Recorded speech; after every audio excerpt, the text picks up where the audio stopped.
Mon ami Vapote vient encore de dégainer le 49.3. Il y a un moment où on se demande s'il n'y a pas un devoir de révolte. En France, il y a trop de gens qui ne sont pas encore informés de ce qui se passe. Ils ne pourront pas cacher ça éternellement. Il convient de réfléchir à ces mécanismes qui nous manipulent. La peur est un outil de manipulation, est un outil de contrôle. Il ne faut pas avoir peur.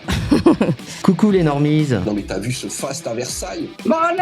Désolé, je viens de dépenser 6 millions d'euros. C'est à vous de vous serrer la ceinture maintenant pour votre essence. Non. Moi personnellement, je roule avec une voiture électrique depuis 2 mois. On va se les peler cet hiver. Eh ben c'est un coup des Russes, pardi. Alors là, vous me surprenez. Qu'est-ce que vous jouez bien. Franchement, ils sont super malins ces Ruskov. C'est presque qui est la plus grosse. Plus grosse voiture déjà dans un premier temps. Excusez-moi, j'ai un fan club derrière moi. Donc c'est très drôle.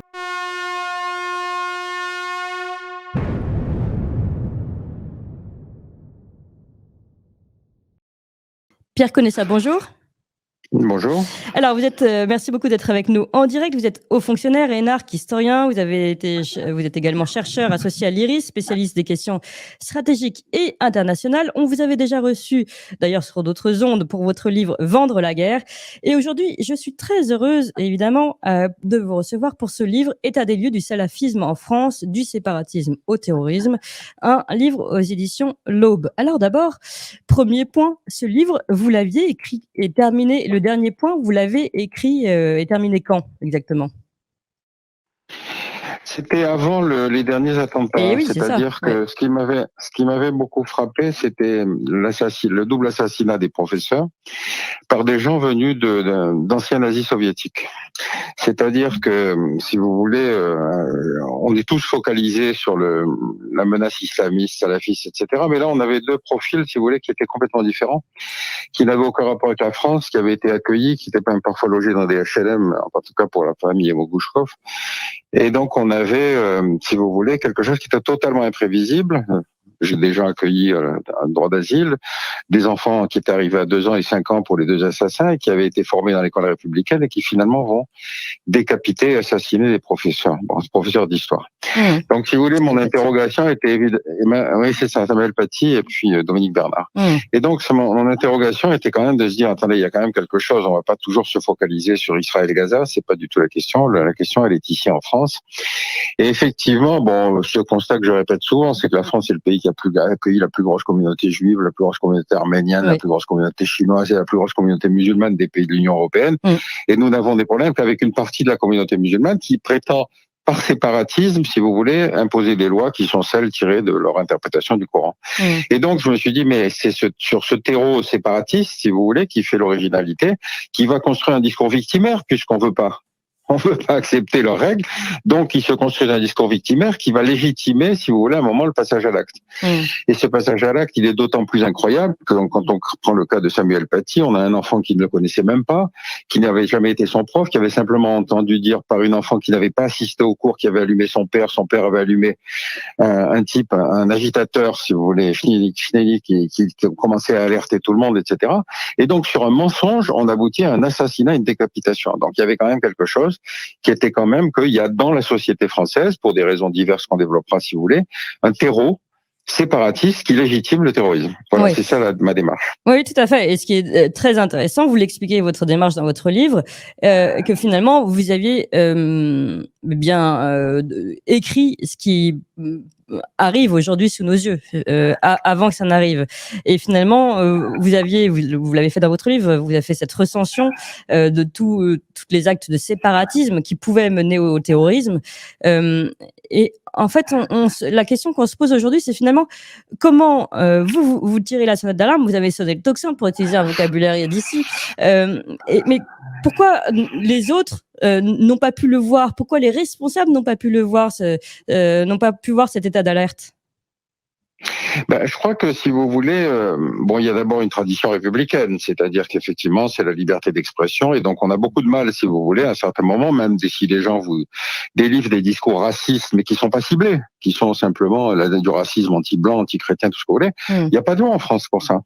Et donc si vous voulez, on a laissé sous prétexte de liberté d'expression et avec la conviction que l'école républicaine pourrait éventuellement corriger tout ça.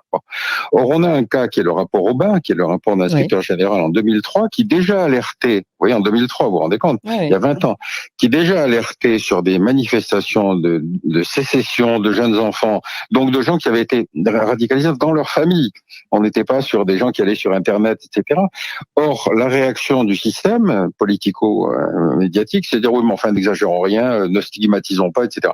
Bon, je signale quand même aux salafistes que les stigmates, c'est un critère chrétien. Hein. S'ils ont les stigmates, c'est qu'ils deviennent comme le Christ.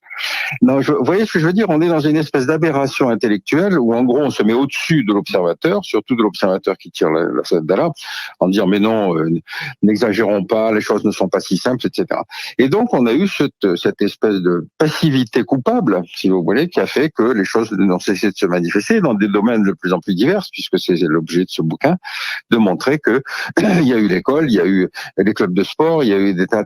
Donc, on avait une espèce de tentative sécessionniste, et cette sécession, à partir du moment où on s'y opposait, eh ben, en tout cas, on devenait les bourreaux et eux devenaient les victimes, vous voyez. Et à partir de ce moment-là. On va raconter d'ailleurs dans votre livre, vous le dites en effet, hein, on a vu tous ces petits signaux qui ont été, enfin pas petits d'ailleurs, tous ces signaux qu'on a pu remarquer et à l'hôpital et à l'école, etc. Vous les recensez, c'est aussi l'intérêt de votre livre. Mais vous commencez cette recension finalement avec l'affaire Mera et vous dites pourquoi avoir choisi cette date. C'est une continuité, mais une accélération, une amplification, une forme de point de bascule. Pourquoi? Parce que d'abord, il va y avoir toutes les horreurs. Il va assassiner des enfants. Il va dans une école juive, il assassine un parent d'élève, il assassine des enfants. Donc, vous voyez, aujourd'hui, on se révolte contre ce qui s'est passé à Gaza, mais à l'époque, on ne s'est pas révolté contre ça. C'est-à-dire qu'on avait un individu qui commence par assassiner un parachutiste français musulman, c'est parce qu'il est musulman qu'il l'assassine, parce que, vous voyez, c'est le type qui a soutenu la France.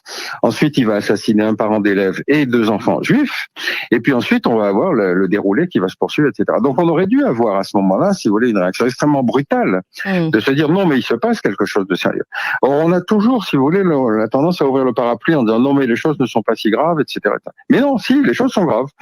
Et donc, si vous voulez, ce qui s'est passé depuis l'affaire Mera, qui aurait dû être un électrochoc, ou depuis le rapport Aubin, si vous voulez, qui aurait pu être un électrochoc, on a effectivement quelque chose qui c'est une espèce de putréfaction salafiste qui s'est installée dans la société française, contre laquelle il est aujourd'hui difficile de réagir.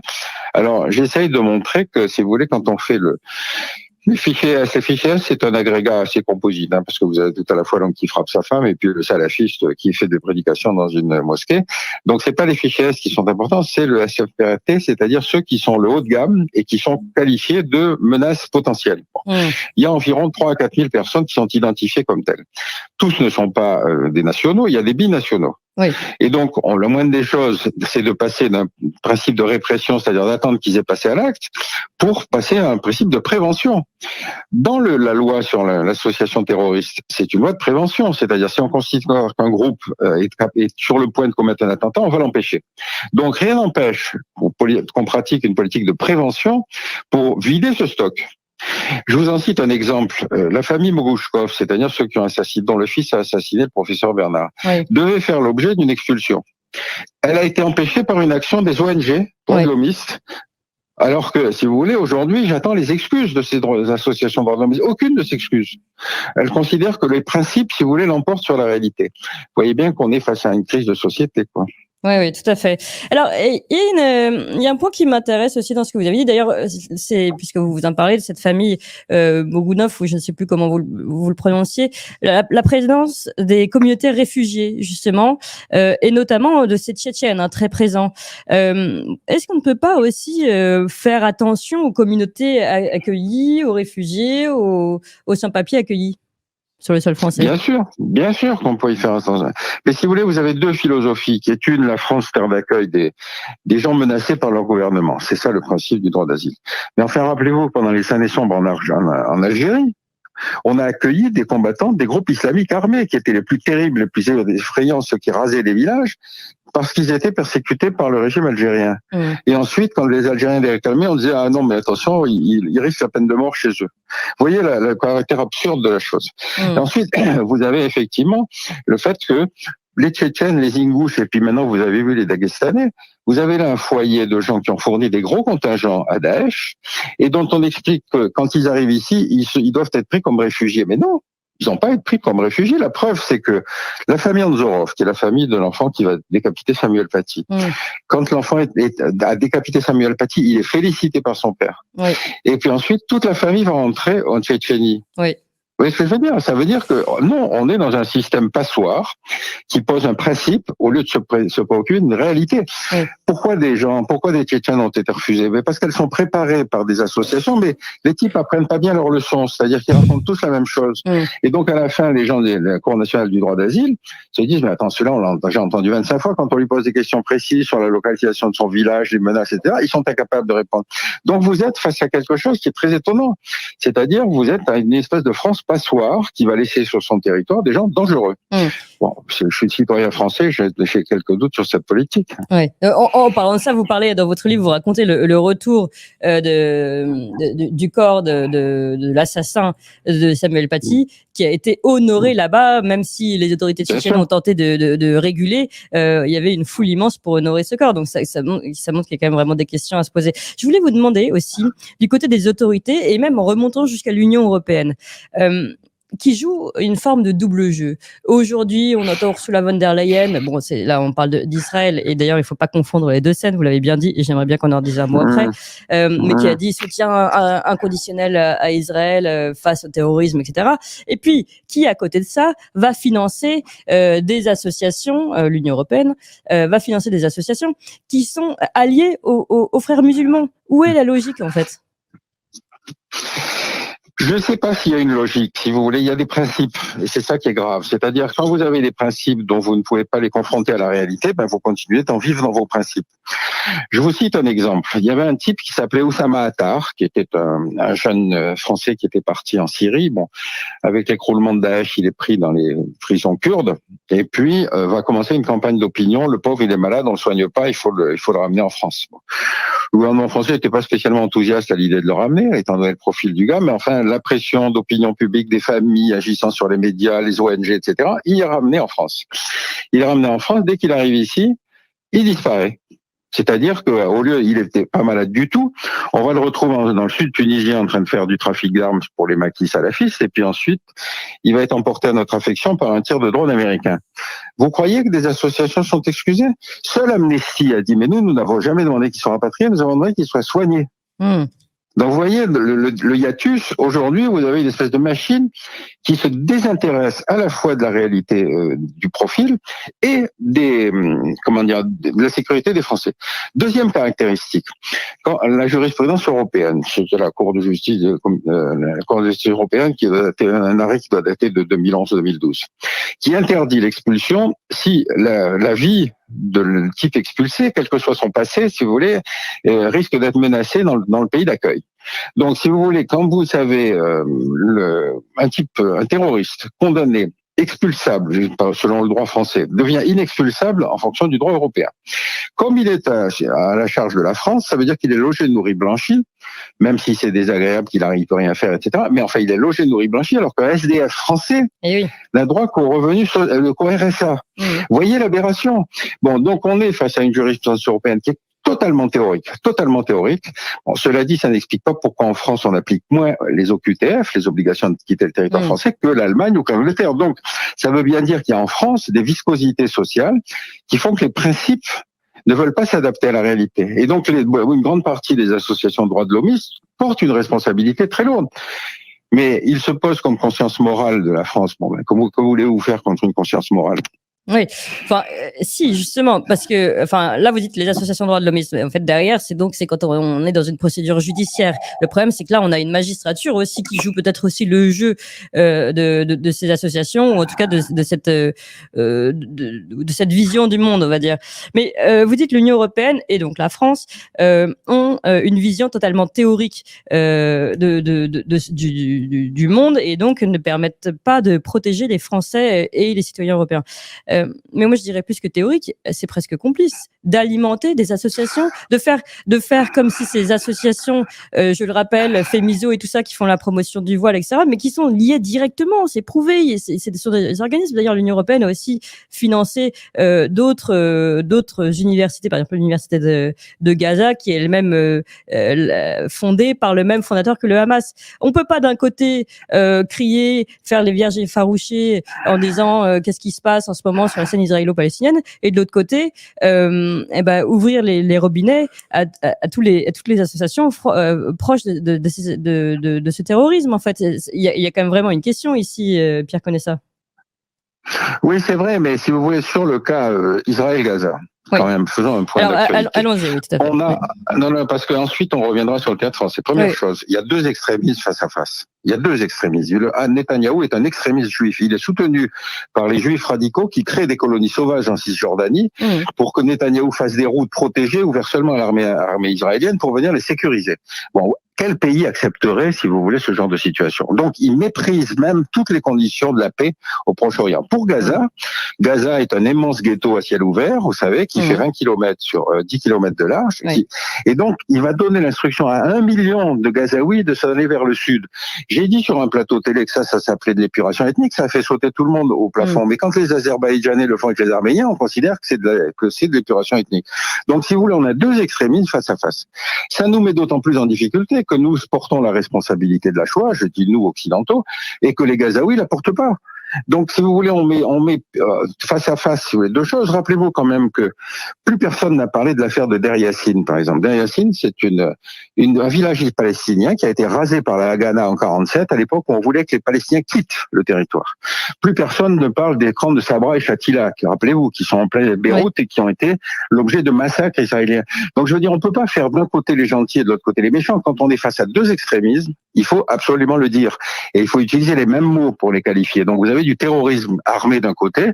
C'est facile de dire que quand on fait un bombardement, on ne veut pas viser les civils. Mais je connais pas de bombe qui épargne les civils et les enfants. Vous voyez ce que je veux dire? Donc, cette espèce d'hypocrisie dans le débat me gêne considérablement. Mais je sais, c'est pour ça que je suis très heureuse aussi de vous avoir, surtout que vous avez écrit ce premier livre, Vendre la guerre, qui était particulièrement intéressant à ce sujet.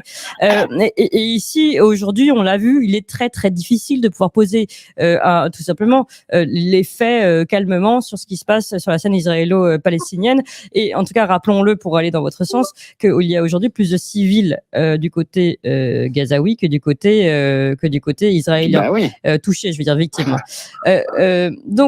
Écoutez, je vous en cite un exemple qui est caricatural.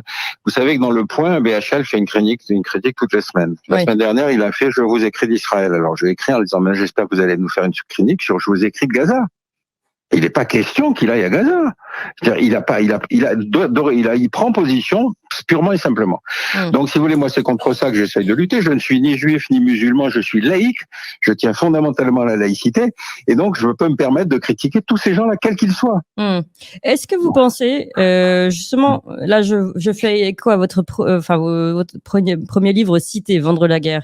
Est-ce que vous pensez ici qu'on a des puissances derrière, étatiques ou pas, qui auront intérêt à embraser cette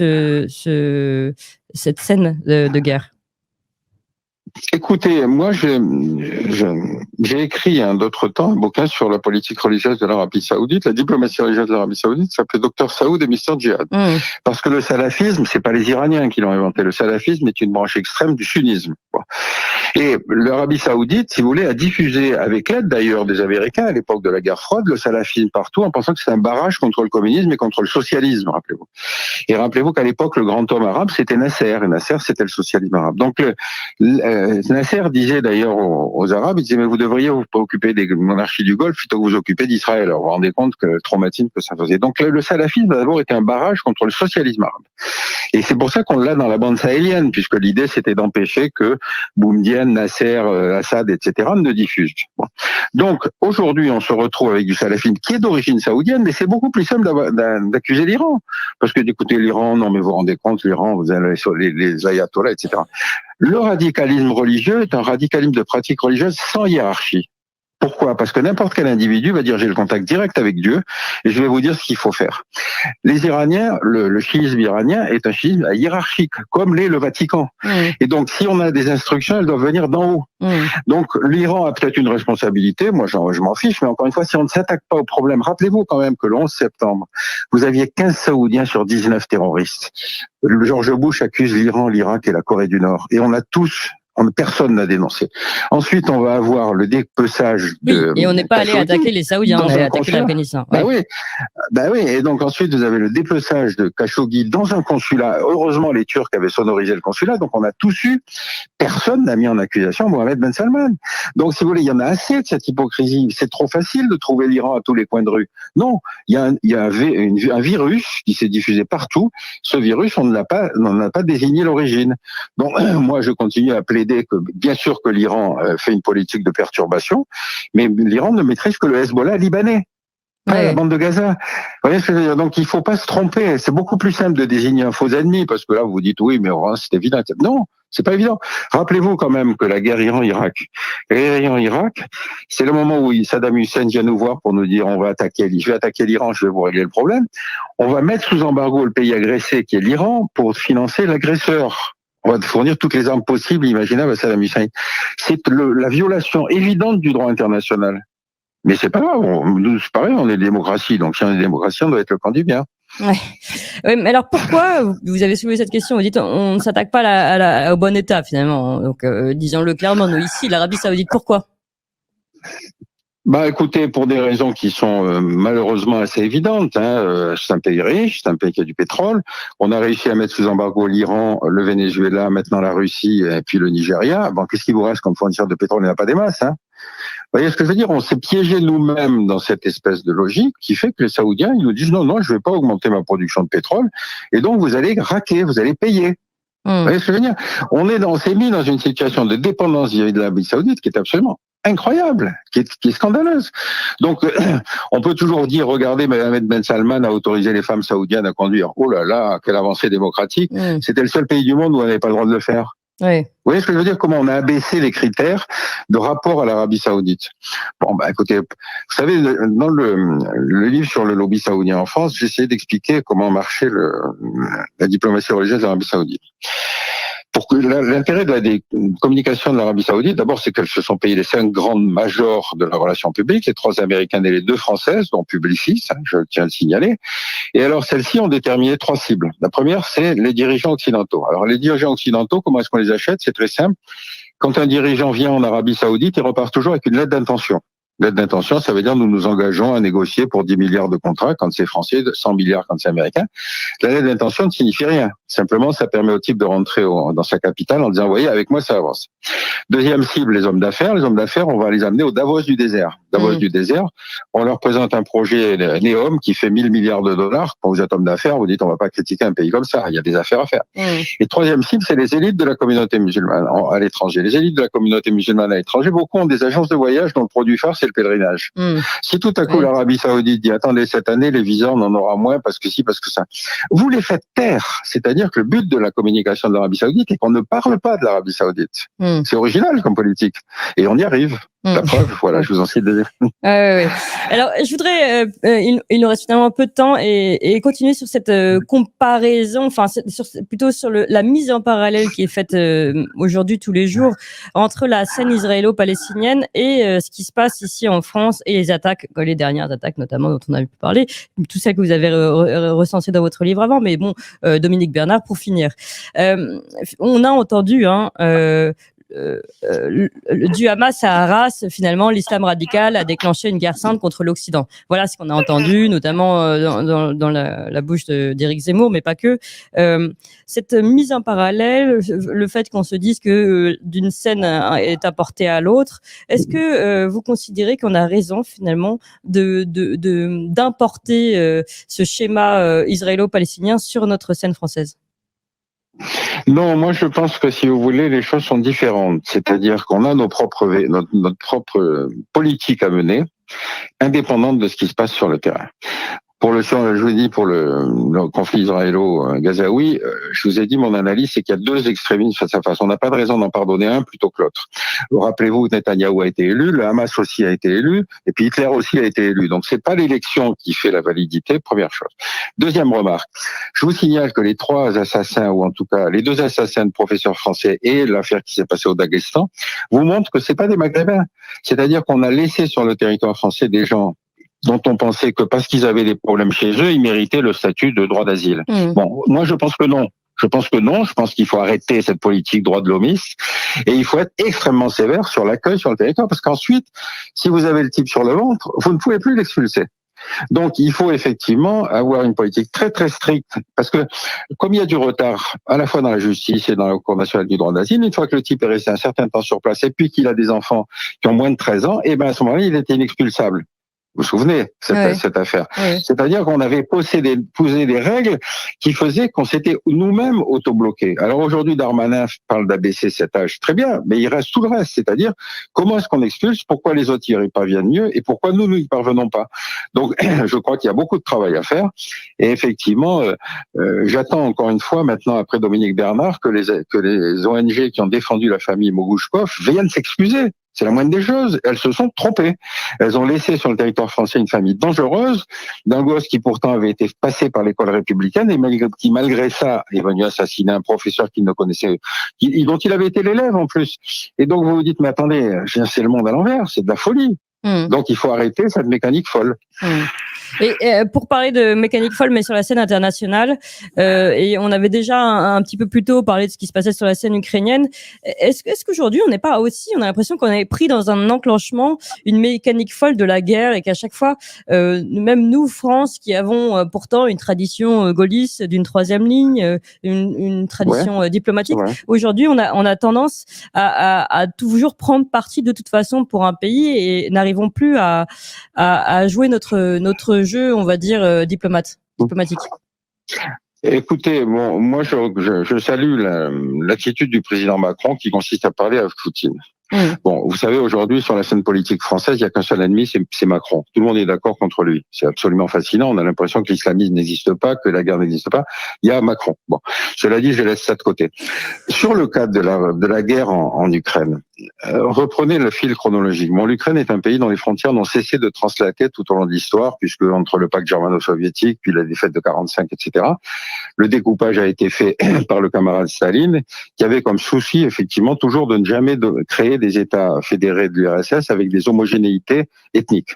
Donc, il y avait dans l'Ukraine, si vous voulez, des minorités russes, il y a des minorités polonaises dans les frontières de 45. Et donc, quand on me dit défendre l'intégrité territoriale de l'Ukraine, je dis oui, mais quelles sont les frontières naturelles de l'Ukraine? À côté de ça, vous avez effectivement le droit des peuples à disposer d'eux-mêmes, c'est-à-dire quand vous avez des comportements sécessionnistes comme les Ouïghours en Chine, on vous dit ces gens-là, ils ont le droit à avoir leur État. Mais si vous avez les Russes du Donbass et du Donetsk qui disent nous on est russophones, on n'est pas ukrainophones et donc on veut notre indépendance, on leur dit non, ça c'est pareil, il faut défendre l'intégrité territoriale de l'Ukraine. Donc si vous voulez, il y a des moments où on veut pas, on n'applique pas les mêmes principes de la même manière aux deux. Et donc, troisième caractéristique, et là ça va vous faire rire, vous avez vu le nombre de psychiatres qui ont diagnostiqué Poutine? Oui, tout à fait. Ceux qui disent qu'il est paranoïaque, il a le cancer, il est paranoïaque. Oui, d'ailleurs, il aurait dû mourir depuis longtemps avec tous les cancers qui traînent au cerveau, là. Oui. Ah oui, mais il y en avait un, Alexandre Adler, lui, il avait même tout fait de l'historique de Poutine, expliquant qu'il était frappé par son père était alcoolique, etc.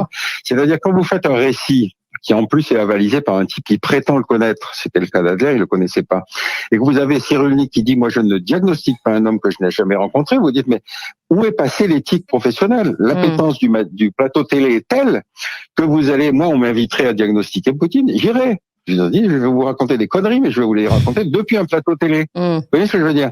C'est ça le véritable lieu du pouvoir aujourd'hui. Oui. Eh bien, on n'est pas rendu. En tout cas, merci beaucoup, Pierre Conessa. Je rappelle le titre de votre livre qui permet justement de rappeler un peu les faits et pourquoi d'ailleurs vous l'aviez écrit avant même qu'on arrive malheureusement ce drame de Dominique Bernard et pourquoi c'était donc si prévisible malheureusement d'après ce que vous disiez dans votre livre. Hein. État des lieux du salafisme en France. On est passé du séparatisme au terrorisme avec cette phrase un petit peu provocante et vous le dites, c'est volontairement provocant. Est-ce si grave? Évidemment, vous pensez à tous ces gens qui jouent le pas d'amalgame, etc., etc. Oui, absolument. Merci encore Pierre Conessa, je rappelle que c'est un livre aux éditions L'Aube.